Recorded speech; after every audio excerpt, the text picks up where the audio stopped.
Welcome to my channel.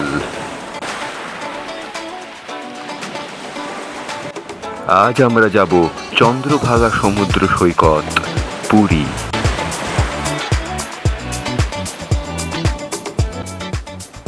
ভারতের উড়িষ্যা রাজ্যের পুরী জেলায় কোণারকের সূর্য মন্দির থেকে প্রায় 3 কিলোমিটার পূর্ব দিকে অবস্থিত এই চন্দ্রভাগা সমুদ্র সৈকত।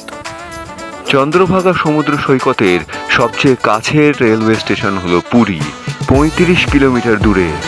সবচেয়ে কাছের এয়ারপোর্ট হলো ভুবনেশ্বর বিজু পটনায়ক এয়ারপোর্ট, 66 কিলোমিটার দূরে। আর সবচেয়ে কাছের বাস স্টপ হলো কোণারক। চন্দ্রভাগা সমুদ্র সৈকত কুষ্ঠ রোগীদের প্রাকৃতিক নিরাময়ের স্থান হিসেবে বিবেচিত। কোণারকের উপকূলে এই চন্দ্রভাগা সমুদ্র সৈকত অবস্থিত। পরিষ্কার পরিচ্ছন্ন পরিবেশ বান্ধব সমুদ্র সৈকত এবং পরিষ্কার নীল জলের জন্য ভারতের প্রথম ব্লু ফ্ল্যাগ সার্টিফিকেশন পেয়েছে এই চন্দ্রভাগা সমুদ্র সৈকত। ট্যুরিস্টদের জন্য আন্তর্জাতিক মানের সুযোগ সুবিধা দিয়ে সজ্জিত এই চন্দ্রভাগা সমুদ্র সৈকত। এই সমুদ্র সৈকতের সমুদ্রের জলের তলায় আছে একটি বিশিষ্ট জীবন্ত প্রবাল প্রাচীর, যেটি ভারতের উপকূল বরাবর বহু দূর পর্যন্ত বিস্তৃত।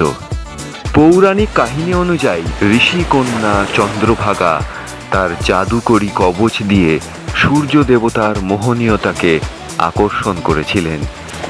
ভগবান নেমে এলেন প্রেমের হাত পেতে চন্দ্রভাগাকে গ্রহণ করার জন্য। কিন্তু চন্দ্রভাগা নিজেকে ঈশ্বরের হাতে সমর্পণ করলেন না।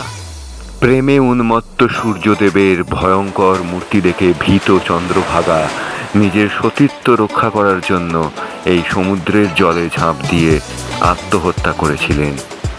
তার এই আত্মত্যাগের প্রতি শ্রদ্ধা নিবেদন করার জন্য প্রতি বছর বহু মানুষ এখানে উপস্থিত হন, পবিত্র স্নান করেন, সূর্যোদয় উপভোগ করেন এবং সূর্য দেবতার কাছে প্রার্থনা জানান।